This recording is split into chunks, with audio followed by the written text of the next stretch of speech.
اور اس ایپیسوڈ سے پہلے اس وقت کی انوائرمنٹ کو آپ دیکھیں کہ ہندوستان جو ہے ایٹمی دھماکے کر چکا تھا اور آپ کو بار بار اس بات کی جو ہے نا وہ دھمکی دے رہا تھا کہ کشمیر کو آپ بھول جائیں، کشمیر کو بھول جائیں، ٹھیک ہے، اور وہ آپ کو سبسروینٹ بنانے کی کوشش کر رہا تھا۔ اور اس وقت وہاں پہ ایک فیصلہ ہوا جس میں کچھ شاید حکومتی عناصر اور کچھ مجاہدین شامل تھے، اور انہوں نے ایک وہاں پہ کارگل کے علاقے میں ایک مارکا کیا، اور اس سے جو کشمیر کا مسئلہ ہے وہ دوبارہ اجاگر ہوا، ٹھیک ہے، تو بالکل یہ ہوا ہے۔ اچھا، آخری بات میں یہ کرنا چاہتا ہوں، دیکھیں کہ ابھی امریکہ میں جو ٹرمپ صاحب کی پالیسی ہے نا، انہوں نے سب کو بتایا، ساری دنیا کو بتایا کہ جی امریکہ پہلے آئے گا اور باقی لوگ بعد میں آئیں گے۔ تو مطلب مودی صاحب کو یا ہندوستان کو اس سے جو ہے نا بڑی ایکسپیکٹیشن نہیں رکھنی چاہیے۔ وہ ایسے فیصلے کریں گے جس میں یونائٹڈ اسٹیٹس کے جو انٹرسٹ ہیں وہ آگے بڑھے، ٹھیک ہے، اور وہ ان کو اسلحہ بھیجنے کی انہوں نے وہاں پہ بتایا ہے، اور نیوکلیر ویپن بھیجنے کی انہوں نے بات کی، ساؤتھ چائنا سی کی انہوں نے بات ہی نہیں کی، ٹھیک ہے۔ مودی صاحب نے سنا ہے کہ اپنے جو سیپریٹ اسٹیٹمنٹ میں انہوں نے بات کرنے کی کوشش کی، لیکن امریکہ میرے خیال میں ابھی ایک رپروچمہ جو ہے نا چائنا کے ساتھ وہ کرنا چاہتا ہے، تو اس میں اس کو انہوں نے ٹوٹلی اگنور کیا۔ تو میرے خیال میں وہ کوئی ان کا جو ٹیک ہوم جو کوئی تھا وہ اس میں سے کوئی ایڈیشنل چیز ان کو نہیں ملی سوائے صلاح الدین صاحب کے اوپر جو انہوں نے بات کی ہے، جو پہلے اوباما صاحب ان کو جو ہے نا پیشکش کر چکے ہیں وہی چیزیں میرے خیال میں ابھی انہوں نے ٹرمپ صاحب نے ریپیٹ کی ہے۔ صحیح۔ پیرزادہ صاحب، آپ جب کسی ہمسایہ ملک کو اینیمی اسٹیٹ ڈکلیئر کرتے ہیں پھر اسٹیٹس کیا ہوتا ہے؟ کیا تعلقات کا اسٹیٹس کیا ہوتا ہے؟ اصل میں واقعی یہ ایک بڑی آسان سی بات ہے اس کو سمجھنا۔ آپ کو پہلے تو یہ شناخت ہونی چاہیے نا کہ آپ کس سے بات کر رہے ہیں، ایک پرامن ہمسائے سے بات کر رہے ہیں یا ایک دشمن ریاست سے بات کر رہے ہیں۔ اگر یہ بات ذرا سی کلیئر ہو جائے تو پھر وہ مذاکرات جن کی بات آپ کر رہے ہیں یا ہم کر رہے ہیں ان کی طرف جانے میں آپ کا ذہن واضح ہو جاتا ہے کہ آپ کا ہدف کیا ہوگا۔ کشمیر کی آزادی ہوگی، نیم آزادی ہوگی، کوئی درمیانی انتظام ہوگا یا قراردادوں کے مطابق رائے شماری ہوگی۔ مثلا دیکھیں ویتنام کے ساتھ جنگیں ہوئی ہیں امریکہ کی، ٹھیک ہے، لیکن ویتکانگ کے ساتھ پیرس میں مذاکرات بھی ہو رہے تھے۔ تو مذاکرات جو ہیں وہ اس چیز کی نفی، ان سے مذاکرات کی نفی نہیں ہوتی اس بات کی احساس سے اور ادراک سے کہ ہندوستان ایک دشمن ریاست ہے۔ جس طرح مثلا میں اس کو اس طرح اور سادہ کر دیتا ہوں، بھارت کا وزیر اعظم ہر تقریر میں پاکستان کو ایک دہشت گرد ریاست کہتا ہے، ٹھیک ہو گئی بات، اس میں تو کوئی دو رائے نہیں ہے نا، ان کی ساری تقریریں موجود ہیں۔ ہمارے یہاں جتنے بھی لوگ گزر چکے ہیں یا موجودہ حکومت، ہم بھارت کو دشمن ریاست نہیں کہتے۔ ہمارے جو اوپر کی سطح ہے، ہم نچلی سطح پر کبھی کبھی کچھ کہہ دیتے ہیں کہ مخالفت ہے، یہ ہے وہ، لیکن ہمارے یہاں یہ لفظ استعمال نہیں کیے جاتے۔ آپ بھارت پر پریشر ڈالنے کے کون سے طریقے ہیں آپ مجھے بتائیں؟ ایک عسکری طریقہ ہے، ایک تحریک آزادی کی مدد کا طریقہ ہے جن کے میں دونوں کے حق میں ہوں، تیسری بات ہے سفارتی طریقہ۔ سفارتی طریقہ کیا ہے؟ اقوام متحدہ کا فورم ہے، عالمی عدالت انصاف ہے، اور دنیا میں جو کیپٹل ہے وہاں جا کر آپ کا بات کرنے کا مسئلہ ہے۔ آپ کے مثلا آپ کو یاد ہوگا یہ آرمینیا کے لوگ جو ہیں یہ ترکی کے ساتھ ان کی جو تاریخی تصادم ہے، جب وہ ترک کوئی وزیر اعظم امریکہ کا دورہ کرتا ہے تو Washington post, new York Times کے اخباروں میں ایک ایک صفحے کے اشتہار ہوتے ہیں جس میں 1918 کے 19 کے کون سے سن کا وہ واقعہ ہے کو قتل عام کا الزام لگایا ہوا ہے، وہ اس کے متعلق اتنی بڑی مہم چلاتے ہیں۔ کشمیر کے متعلق وہ مہم ہماری حکومتیں چلاتی ہوئی نظر نہیں آتی۔ مجھے سوال ایک بات ذرا سا آخری جواب دے دوں اس کا۔ جی جی، تو ہم نے جو بات کرنے کی ہے وہ اصل میں یہ ہے کہ دیکھیں یہ بات کہ امریکہ تسلیم کرتا ہے کہ کشمیر متنازع ہے، لیکن جو تمام اقدامات ہیں، دیکھیں آپ لوگ تو یہاں دیکھ نہیں رہے پاکستان میں، پتہ نہیں کیا مشکل، چند ایک دوستوں کو جنرل صاحب دیکھ رہے ہوں گے کہ نیوی کی حد تک انہوں نے اپنا سب سے زیادہ سوفسٹیکیٹڈ جو سرویلنس ایئر کرافٹ ہے اور anti submarine warfare aircraft P-81 Poseidons, ان کا پورا فلیٹ دیا ہے انڈیا کو۔ وہ ڈیٹا لنک ہو جاتے ہیں سب آبدوزوں کے ساتھ، چاچا وہ وہاں سے دیں گے، آبدوزوں کو اطلاع ملے گی اور وہ دشمن کی کسی بھی اس کو موومنٹ کو ختم کرنے کے لیے کافی ہے۔ یہ اتنی زیادہ سوفسٹیکیشن ہے۔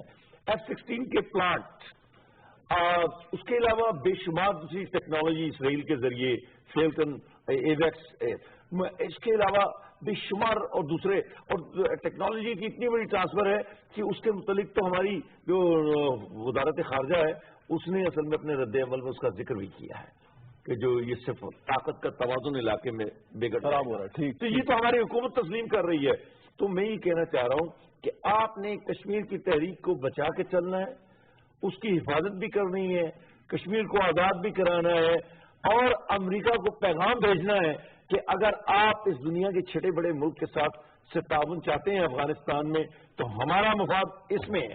یہ بات آپ منہ سے کہیں گے نہیں, لیکن میں واشنگٹن میں بہت عرصے رہا ہوں. واشنگٹن میں بات کہنے سے تعلقات خراب نہیں ہوتے ہیں. واشنگٹن سے جب آپ بات کرتے ہیں تو تعلقات نہیں خراب ہوتے ہیں. وہ تو جب اختلافات چلنے شروع ہو جائیں اور تصادم آ جائے سفارتی سطح پر تب ٹھیک. مجھے آپ یہ بتائیں کہ آپ جب بات کرتے ہیں, اگین میں آپ ریپیٹ اس لیے کر رہا ہوں کہ تھوڑی سی اور کلیئرٹی اس میں آ جائے کہ اینیمی اسٹیٹ کی جب آپ بات کریں گے, ایک نیبر ہے, آپ کی پالیسی ہے کہ آپ نے مذاکرات کے ذریعے معاملات کو آگے بڑھانا ہے, اور آپ نے رائٹلی پوائنٹ آؤٹ کیا کہ ملکوں کے درمیان جنگیں بھی ہوتی ہیں, اس وقت بھی مذاکرات جاری ہوتے ہیں, اپنی ٹیریٹری میں نہیں, کسی تھرڈ پارٹی کے ذریعے مذاکرات چل رہے ہوتے ہیں. پھر جب آپ بات کرتے ہیں کہ آپ عسکری حل کے حق میں بھی ہیں, تو پاکستان جو ایک پوزیشن ہے کہ ہم ڈپلومیٹک مورل سپورٹ جو ہے کشمیریوں کی ہم کرتے ہیں, اس میں پھر عسکری مدد کس طریقے سے شامل ہو گئی؟ دیکھیے میں آپ سے عرض کروں, 7 سے 7.5 8 لاکھ اس بھارتی فوج وہاں پر شامل ہے, 1 کروڑ کشمیری ہیں. ہر 12 کشمیری کے لیے میری جمع تفریق میں شاید تھوڑی سی غلطی ہو, اس میں ایک بھارتی فوجی موجود ہے. میں جس طرح سے صورتحال کو دیکھتا ہوں, یہ تحریک آزادی اپنے محدود وسائل کے ساتھ اسی سطح پر تو چل سکتی ہے, اس سے آگے نہیں جا سکتی ہے. مثلا وہ اگر چاہیں تو اپنی تمام فوج کے ساتھ کشمیر کے تمام شہروں میں ہونے والی جو تحریک آزادی ہے اس کو تقسیم کر سکتے ہیں بڑے آسانی سے, مزید سختی اختیار کر سکتے ہیں. دنیا میں کوئی شور مچانے والا نہیں ہے.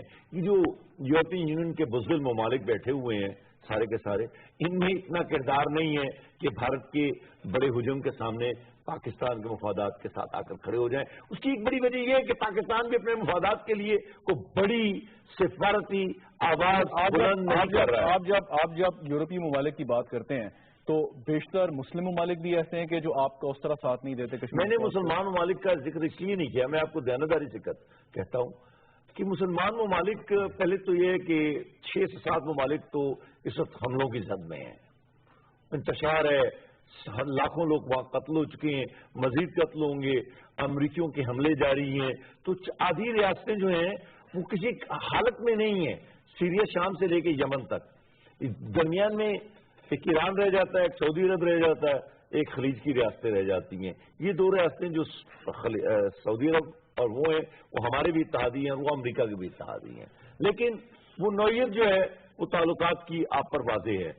ایران روس کے ساتھ اور انڈیا کے ساتھ یہ تعلقات کی نوعیت ہے. تو ان 2-3 کو چھوڑ کر باقی وہ مسلمان ممالک تو اس وقت ناپید ہیں. ترکی بڑے سخت انتشار کا شکار ہے, خود امریکی پالیسی کی وجہ سے بھی, سیریا کے ساتھ سرحد پر ہونے کی وجہ سے بھی. تو میں یہ کہنا چاہتا ہوں آپ مسلمان دنیا کو تو اس لیے اس کی طرف دیکھیں گے بھی تو وہاں پہ کوئی چیز نہیں ہے آپ کے لیے. مجھے بتائیں فلسطین کے لیے جب عرب دنیا میں کوئی چیز موجود نہیں ہے تو ہمارے لیے کیا ہوگی؟ ٹھیک. جنرل صاحب, اب جب ہم بات کرتے ہیں تحریک آزادی کی, حکومت کہتی ہے, وزیر اعظم صاحب کہتے ہیں کہ اس کو اجاگر کریں, ہیومن رائٹس وائلیشن ہو رہی ہیں اس کو دیکھیں, ڈپلومیٹکلی اپنا جو آپ کی جو اسٹانس ہے اس کو مزید سخت کریں, بھارت کو ایکسپوز کریں, جو کہ ہو بھی رہا ہے, آگے بھی ہوتا رہے گا. لیکن آپ اگر گراؤنڈ ریالٹی کو دیکھیں, ریئلسٹکلی ساری بات کریں, پیرزادہ صاحب نے بڑی تفصیل سے بتایا کہ مسلم ممالک اس پوزیشن میں نہیں ہیں, یورپین ممالک کا کوئی انٹرسٹ نہیں ہے, امریکہ کے اپنے مفادات ہیں, رشیا بھارت کے ساتھ جو اس کی پہلے سے پارٹنرشپ چلی آ رہی ہے, یا پاکستان کی طرف اگر تھوڑے سے کوئی اوورچرز ہیں لیکن اس نوعیت کے نہیں ہیں, تو پھر تو پاکستان کسی سے ایکسپیکٹ نہیں کر سکتا ہیلپ. اور اگر اسی طرح چلے گا تو پھر ہم کہیں کہ اگلے 50 سال بھی یہی مسئلہ اسی طرح جوں کا تو قائم رہے گا. دیکھیں, میرے خیال میں جو چیز حکومتی سطح کے اوپر ہو سکتی ہے نا, وہ یہ ہے کہ آپ کی جو کشمیر کمیٹی ہے اس کو اور اسٹرانگ بنائیں, اس کو آپ ری آرگنائز کریں, اس کو آپ بے شک جو ہے نا پیسے دیں تاکہ وہ اس طرح کے کیمپین جو ہے وہ ویسٹرن جو ہے ممالک ہیں وہاں پہ وہ آپ کر سکیں. آپ کا ایک بہت بڑا جو ہے نا کشمیری ڈائسپورا ہے, امریکہ میں ہے, ٹھیک ہے, آپ کا کشمیری ڈائسپورا UK میں بھی ہے, اور یہ دو بڑے اہم ممالک ہیں، اور میرے خیال میں ان کو جو ہے کوآرڈینیٹ کر کے کشمیر کمیٹی کے تھرو یا کسی اور میکینزم کے تھرو ان کو کر کے میرے خیال میں اس کے اوپر مزید کام ہو سکتا ہے، پہلی بات۔ دوسری بات یہ ہے دیکھیں کہ جب ہم بات کرتے ہیں نا، جو بات ہوئی کہ جی ہندوستان کو کنونشنل ہتھیار مل رہے ہیں، پہلے بھی مل رہے تھے، رشیا سے مل رہے ہیں، یونائٹڈ اسٹیٹس سے مل رہے ہیں، اور ایک جو کنونشنل بیلنس ہے نا اس میں ایک جو ہے نا ایک بگاڑ آ رہا ہے، لیکن اللہ کا شکر ہے کہ جو اسٹریٹجک بیلنس ہے نیوکلیئر ویپنس کی طرف سے وہ جو ہے وہ قائم ہے، اور چاہے وہ جتنا بھی جو ہے نا وہ نیوکلیئر جو کنونشنل جو ان کی جو سپیریورٹی وہ ہو جائے، تو نیوکلیئر میں ہم اپنے انڈیجنس جو ہے نا محنت کی وجہ سے ہم ان سے ماشاءاللہ آگے ہیں، اور correct me if I am wrong کہ ہماری میزائل ٹیکنالوجی بھی ان سے کافی بہتر ان سے بہتر ہے، ٹھیک ہے، اور ہمیں اس کے اوپر فخر ہے، اور یہ ساری ہندوستان کو بھی پتا ہے اور یہ ساری دنیا کو پتا ہے، تو انشاءاللہ وہ جو ایک بیلنس ہے وہ آئندہ رہے گا۔ لیکن کشمیر کمیٹی کو آپ جتنا مرضی ری ایکٹیویٹ کریں، اس میں انہیں پیسے دیں، وہ باہر جائیں، رائے عامہ ہموار کریں، اگین دین پھر اس کا حل کیا؟ میں نے تو کہا تھا اس کو ری آرگنائز کریں پھر کیا اور کشمیری ڈائسپورا کے ساتھ مل کر دیکھیں، امریکہ میں یو ایس سٹیزنز بھی ہیں، وہاں پہ یو ایس سٹیزنز ہیں اور کئی ایسے سٹیزنز ہیں۔ آپ کے خیال میں بھارت کے کان پہ جو رہیں گی اگر ابھی بھی ہیومن رائٹس وائلیشن بھارت کے اندر بیٹھ کے لوگ وہاں نہ کیا ہو رہا ہے؟ دیکھیں وہاں پہ یہ ہے کہ جو لابیسٹ ہیں وہ کیا کام کرتے ہیں، ٹھیک ہے، لابیسٹ کا کام ہی یہ ہے کہ جو کانگریس مین ہیں یا جو سینیٹر ہیں ان کے سٹافرز کے ساتھ جا کے ملتے ہیں، ان کو جو آن گراؤنڈ سچویشن ہے ان کو وہ ایکسپلین کرتے ہیں، ٹھیک ہے، اور ان کا ایک افیکٹ ہوتا ہے، اور وہ اگر ان ممالک کے جو ہے نا باشندے ہوں تو ان کا زیادہ افیکٹ ہوتا ہے، ان کی جو کنسٹیٹیوئنٹس ہوتی ہے وہ ان کے ووٹر ہوتے ہیں، تو اس کا ایک افیکٹ ہوتا ہے، اور ہمیں میرے خیال میں ان ڈائریکشن میں جو ہمارے ہائی کمیشن ہے یو کے میں اور جو ہماری جو ہے ایمبیسی ہے واشنگٹن ڈی سی میں، ان کا یہ ایک بہت بڑا میرے خیال میں ہمیں ایک رول ان کو یہ دینا چاہیے، تو یہ ڈویبل ہے، یہ مشکل ضرور ہے لیکن یہ ڈویبل ہے اور اس کو کرنا چاہیے۔ ریزلٹ کیا ہوگا اس کا سر؟ میں یہ پوچھنا چاہتا ہوں۔ رزلٹ یہ ہو گیا جو پرائم منسٹر صاحب نے کہا ہے کہ دیکھیں دنیا کی توجہ، اور دنیا میں اب میں یہ اگر کہوں نا کہ جی کشمیر کے مسئلے کا جو حل ہے نا وہ شاید دہلی میں اتنا نہیں ہے جتنا وہ ڈی سی میں ہے یا جتنا لندن میں ہے، کیونکہ یہ امپورٹنٹ ممالک ہیں، تو ہمارے لوگ جو ہے اور ان کے وہاں پہ جو باشندے ہیں وہ اپنی گورنمنٹ کے اوپر اگر وہ کام کریں گے تو میرے سامنے کچھ ایڈ کرنا چاہ رہے ہیں پیزا صاحب اس میں؟ دیکھیے میں تھوڑی سی بات کرنا چاہتا ہوں کہ حکومت پاکستان اس مسئلے کو آگے لے کر کیسے جائے۔ جس مسئلے اور جس تذبذب کا شکار ہے سب پاکستان کی ریاست، اس میں ایک بات یہ ہے کہ نفیس ذکریہ کی سطح پر ہم بات کرتے ہیں، اہم بات ہے، وزارت خارجہ کو بات کرنی ہے، لیکن ہم سیکرٹری خارجہ کی سطح پر بھی بات نہیں کرتے کشمیر کے متعلق عام طور پر۔ ذرا غور سے دیکھیں میں بات کیا کہہ رہا ہوں، اور یہ تنقید نہیں ہے، یہ پالیسی کا حصہ ہے، تو میں اسی کو اسی طرح ہی بیان کر رہا ہوں۔ پھر وزیر اعظم کی سطح پر بھی کشمیر کے متعلق عام طور پر بات نہیں ہوتی، کافی ہوتی ہے، کل بھی ہوئی نہیں، میں نے یہ نہیں کہا، عام طور پر کہہ رہا ہوں کہ وہ ہر تقریر میں کشمیر کا میں کہنا ہی چاہتا ہوں، یون میں بھی بات کی تھی، میں کہنا ہی چاہ رہا ہوں، بس یون پہ ہم نے بات کی، میں نے اس لیے عام طور پر کہا کہ ہمیں ایک تسلسل چاہیے ہے۔ مطلب آپ کہہ رہے ہیں کہ جس طرح نریندر مودی صاحب پاکستان کو بار بار دہشت گرد کہتے ہیں، وزیر اعظم کیا کریں؟ اگر آپ اس کو دیکھیں، مصیبت یہ ہے کہ سب سے بڑی آواز جو ہے وہ حکمران وقت کی آواز ہوتی ہے، جو کسی ریاست کی آواز ہوتی ہے۔ اگر آپ حکمران وقت کسی مصلحت کے تحت یا اپنی پالیسی کے تحت کہ حالات زیادہ خراب نہ ہو انڈیا کے ساتھ، اگر وہ پالیسی جاری رکھنی ہے تو بالکل ٹھیک ہے، لیکن اگر کشمیر کو آزاد ہونا ہے کسی دن، تو پاکستان، چاہے وہ میاں صاحب ہو، چاہے وہ مشرف ہو، چاہے زرداری ہو، اس سے پہلے کا ایوب خان ہو، آپ کو کشمیر کی بات اونچی سطح پر کرنی پڑے گی اور اٹھانی پڑے گی۔ آپ یہ بات کہہ کر جنگ نہیں کر رہے ہیں، آپ سفارتی سطح پر اس مسئلے کو متحرک کر رہے ہیں جس کی بات ذکر آپ بار بار کر رہے ہیں۔ لیکن اب مثلا میں 100 ڈیلیگیشن جو ہیں دنیا کے 100 دارالحکومتوں میں بھیج دیتا ہوں، وہ ساری باتیں اپنی جگہ اہم ہوں گی، لیکن بالآخر جو بات اہم ہوگی وہ ایک بڑی پریس کانفرنس جو اسلام آباد میں وزیر اعظم ہاؤس سے ہوگی، چاہے وہ 2 مہینے بعد ایک دفعہ ہو، 4 مہینے بعد ایک دفعہ ہو، 6 مہینے بعد، اس کی ضرورت ہے۔ اس کے دیکھیں، خاموش ڈپلومیسی تو یہ ہے کہ ہم خاموشی سے بات کرتے ہیں اور مودی واشنگٹن میں پہنچ کر ایک بڑا سفارتی حملہ کرتا ہے اور کشمیر کی تحریک آزادی کو دہشت گردی کی تحریک کہلوانے کے قریب لے آتا ہے. تو یہ اچھا ایک بات ذرا سی میں افواج پاکستان کے اہم کردار پہ بات کروں. پاکستان کا بجٹ جو ہے میرے علاوہ میں نے بہت کم لوگوں کو اس پہ بات کرتے دیکھا ہے, وہ بہت ناکافی ہے. افواج پاکستان کے لیے بالکل افواج پاکستان کے لیے نہیں, پاکستان کے لیے وہ بجٹ کافی. دیکھیں بیشتر بجٹ کیا ہے, اخراجات میں خرچ ہو جاتا ہے. یہ اتنی بڑی فوج کو اس چھوٹے سے بجٹ سے چلانا بجائے خود ایک معجزہ ہے. تو میں اس میں جتنی بھی افواج پاکستان کی تعریف کروں کم ہے. میں واقعی افواج پاکستان کے بہت کم ان دوستوں میں سے ہوں جو ان کے لیے اس وقت بات کر رہا ہے, نیوی ہو, ایئر فورس ہو, آرمی ہو. تیسری بات یہ ہے کہ کشمیر کے لیے آپ کا کوئی بجٹ ہے؟ آپ کہیں گے کہ ہاں اسی بجٹ میں سے ہم ایلوکیٹ کرتے ہیں, لیکن میں آپ کو ایک تھوڑا سا پروپوزیشن آج دیتا ہوں. فرض کیجئے کہ آج سے 5 سال کے بعد وہ مرحلہ آ جاتا ہے کہ ایڈمنسٹریٹر مقرر ہوتا ہے اور وہاں پہ پلیبسٹ ہونا شروع ہوتا ہے. میں مختصر کر رہا ہوں بات. اس وقت وہ جو اس کی قرارداد کی تفصیلات ہیں اس کے مطابق ہمیں نکلنا پڑے گا پہلے, اگر وہی چیزیں کسی ان پر عمل ہوتا ہے. اس کے بعد انڈیا کی بیشتر فوجوں کو وہاں سے نکلنا پڑے گا. یہ درمیان میں ایک بڑی خطرناک صورتحال ہوگی.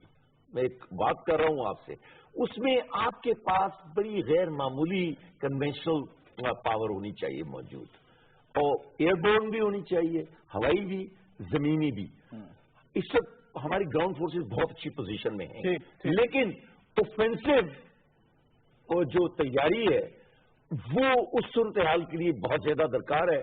اس کے لیے ہر سال آپ کو $3 بلین کی ایک پروکیورمنٹ کی علیحدہ اسے کیا کہتے ہیں وہ شک چاہیے ہے. اگر اس پر تھوڑا سا کام ہو دونوں طرف سے, حکومت اور افواج کی طرف سے, تو یہ مسئلہ دیکھیں بھارت پہ دباؤ کہاں سے پڑے گا. دیکھیں ہم پر دباؤ کس چیز کا ہے بھارت کا؟ اس کی 150 جہازوں کی نیوی کا ہے, اس کی 3 گنا بڑی یا 4 گنا بڑی ایئر فورس کا ہے. دباؤ ہے نا. ہماری طرف سے کس چیز کا دباؤ جائے ان پر؟ ہم جنگ کرنے کی بات نہیں کر رہے ہیں, ہم تو وہ دباؤ پیدا کرنے کی بات کر رہے ہیں اپنی تیاریوں سے کہ جس کے غیر موجودگی میں بھارت سنجیدہ نہیں ہوگا. ٹھیک جنرل صاحب, اسی کے اوپر کنونشنل جو بیلنس کی بات انہوں نے کی, اور یہ کہ ہائیسٹ فورم پہ بات ہوتی بھی ہے جیسے آپ نے خود پوائنٹ آؤٹ کیا, لیکن جو آپ بات کر رہے ہیں کہ کشمیر کمیٹی کو ایکٹیویٹ کریں, باقی چیزیں کریں, اس میں جو پولیٹیکل لیڈر ہیں ریگارڈلیس کہ وہ حکومت میں ہیں یا حکومت سے باہر ہیں, ان لوگوں کو بھی اپنی کوئی نہ کوئی ان پٹ اس میں دینی چاہیے. عمران خان صاحب شاید دے رہے ہیں یا پیپلز پارٹی کی جانب سے اس طرح کی اسٹیٹمنٹس آ جاتی ہے. تو پولیٹیکل لیڈرشپ کا اس وقت کیا رول ہے اور کدھر؟ دیکھیں بات یہ ہے کہ ایک وقفہ لے لوں پھر آپ کے پاس آتا ہوں تفصیل سے. ناظرین ایک بریک لیتے ہیں, گفتگو یہیں سے جاری رہے گی, ساتھ رہیے گا.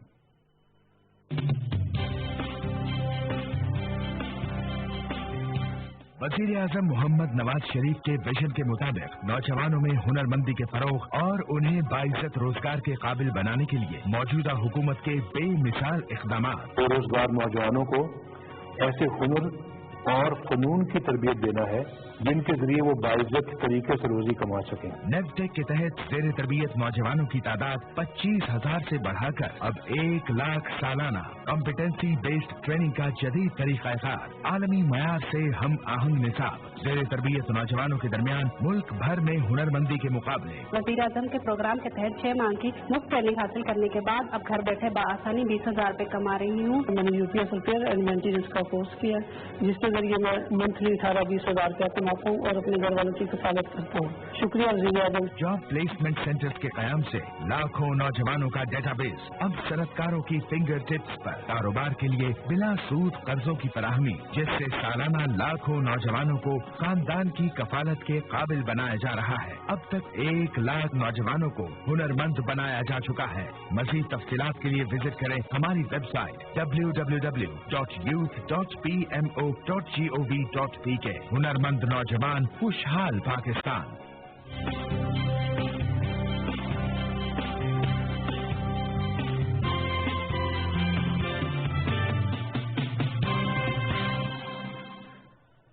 پروگرام میں واقع خوش آمدید ناظرین. بات کر رہے ہیں کشمیر کی فارن پالیسی کی اور بھارتی وزیر اعظم کے حالیہ دورہ امریکہ کی. جنرل صاحب وقفے سے پہلے آپ کچھ بات کر رہے تھے.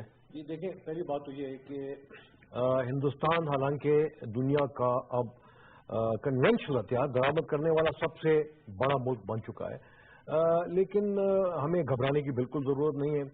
وہ 1971 کے حالات جب وہاں پہ مشرقی پاکستان بدقسمتی سے ہم سے علیحدہ ہوا تھا، پاکستان میں وہ حالات نہیں ہیں، اور پاکستان کے عوام، پاکستان کی حکومت اور افواج اس پوزیشن میں ہے کہ اگر ہندوستان کی طرف سے کسی قسم کی جارحانہ حرکت ہوتی ہے تو اس کو وہیں پہ ہم روکنے کے بالکل ہمارے پاس یہ قوت اور طاقت ہے، کنونشنل اور نیوکلیئر دونوں. ٹھیک ہے. اچھا، اب بات کرتے ہیں کہ یہ جو اس کی جو پولیٹیکل پیٹرنیج ہے، یہ کشمیر کاز کی جو ہے، یہ بالکل ایک میرے خیال میں ایک میٹر آف کنسرن ہے. آج کے پیپر میں آیا تھا کہ شاید ایک کوئی سیاسی جماعت ہے جنہوں نے فیصلہ کیا ہے کہ وہ یو ایس ایمبیسی کی طرف جو ہے وہ کوئی پروسیشن لے کے جائیں گے. جی ہاں، یہ صلاح الدین صاحب کے اوپر جو پابندی جو ڈکلیریشن آئی ہے، لیکن اس کے علاوہ باقی جو میجر پولیٹیکل پارٹیز ہیں، خاص طور پہ جو اپوزیشنز کے گروپس ہیں، گورنمنٹ نے تو ایک اس کے اوپر جو ہے پریس کانفرنس بھی کر دی ہے اور اعلانات بھی کر دیے ہیں انہوں نے، لیکن اپوزیشن کی طرف چاہے امریکہ کا یہ قدم ہو، چاہے ماضی میں لائن آف کنٹرول کے اوپر کتنی بار جو ہے وہ خلاف ورزیاں ہوتی ہیں. آپ یہ دیکھیں کلبھوشن صاحب کے جو کنفیشنل سٹیٹمنٹ ہے یا جو معافی نامہ ہے، اس کے اوپر اب کیا رہ گیا ہے. لیکن یہاں پہ آپ کی جو پولیٹیکل پارٹیز ہیں وہ گورنمنٹ کے ساتھ یا آرم فورسز کے ساتھ وہ نظر نہیں آتی جتنا ان کو ہونا چاہیے، اور ان کو میرے خیال میں اپنے جتنے بھی یہ تقاریر ہیں، جتنے بھی جلسے جلوس ہیں، اس میں خاص طور پہ اس مسئلے کا ذکر کرنا چاہیے اور بڑے کلیئرٹی کے ساتھ ان کو بات کرنا چاہیے، اور یہ مسئلہ ان کو بھی اجاگر کرنا چاہیے. بالکل درست جی. اور ان کے بہت سارے لنکیجز ہیں، وہ کہتے ہیں، وہ کلیم کرتے ہیں کہ ہمارے امریکہ میں بھی ہے، یو کے میں بھی ہے، ہر جگہ پہ ہیں. تو ان کو چاہیے کہ یہ حکومت کو وہ ساتھ دے اور خود انڈیویجولی انڈیپینڈنٹلی بھی اس کام میں کرے.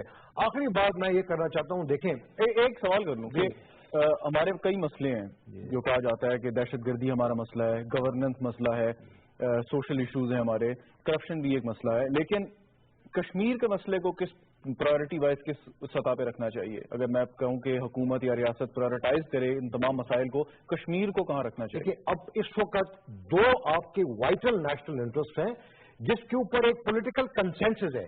ایک کشمیر کا مسئلہ ہے اور دوسرا آپ کا سی پیک ہے. اس میں کسی کو کوئی ڈاؤٹ نہیں ہونا چاہیے. ٹھیک ہے. اور یہ دونوں برابر کے مسائل ہیں، اس میں کلیئرٹی نہیں ہونا چاہیے. اچھا، کوئی لوگ جو ہے نا وہ یہ بات کرتے ہیں کہ امریکہ جو ہے وہ اگر ہندوستان کے ساتھ مل کر شاید پاکستان کے انٹرسٹ کو نقصان پہنچائے. میرے خیال میں اس سے بھی ڈرنے کی ضرورت نہیں ہے. آپ دیکھیں کیوبا کتنا چھوٹا ملک ہے، آخر کار جو ہے نا وہاں پہ ان کے ساتھ انہوں نے دوستانہ روابط قائم کیے. انہوں نے نارتھ کوریا کے اگینسٹ کیا کیا؟ کچھ بھی نہیں کیا. ٹھیک ہے. ویتنام میں دیکھیں وہ شکست کھا چکے.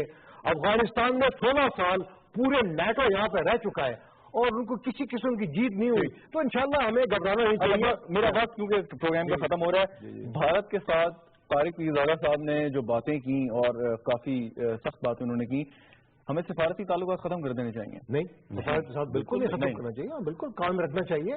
اور بلکہ پاکستان کی تو یہ پالیسی رہی ہے کہ ہمیں بات چیت کا آغاز کرنا چاہیے تمام مسائل کے اوپر. یہ تو ہندوستان ہے جو کہ بات چیت سے کترا رہا ہے. ٹھیک، بات چیت کا آغاز کر دینا چاہیے. میں تو کہتا ہوں، دیکھیے میں نے تو یہی بات کہی ہے کہ آپ دشمن کے ساتھ ہر وقت بات کرتے ہیں، تمام اقوام کرتی آئی ہیں، ہم بھی کر رہے ہیں. ابھی سشما سوراج کو ہم نے بلایا ہوا تھا، 1.5-2 سال پہلے کی بات ہے. خود ہم ہارٹ آف ایشیا میں گئے ہوئے تھے. بھارت کے ساتھ مذاکرات کرنا تو ہماری جو پالیسی کا بنیادی حصہ ہے تاکہ جنگ کے بغیر معاملات حل ہو سکیں.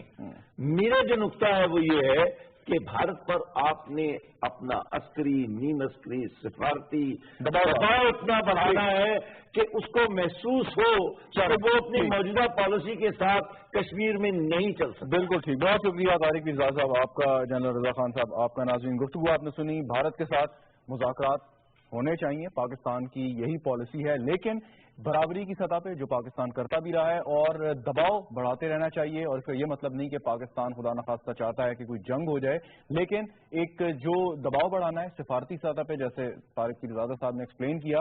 اور زیادہ سے زیادہ ضرورت ہے مسئلہ کشمیر کو اجاگر کرنے کی، وہاں پہ جو ظلم و ستم ہو رہے ہیں. اور یہی ڈائریکشن کل وزیر اعظم صاحب نے بھی دی، اور یہ ہمیں امید ہے کہ نظر بھی آئے گی آئندہ آنے والے دنوں میں. پروگرام کا وقت ختم ہو گیا، اجازت دیجیے، خدا حافظ.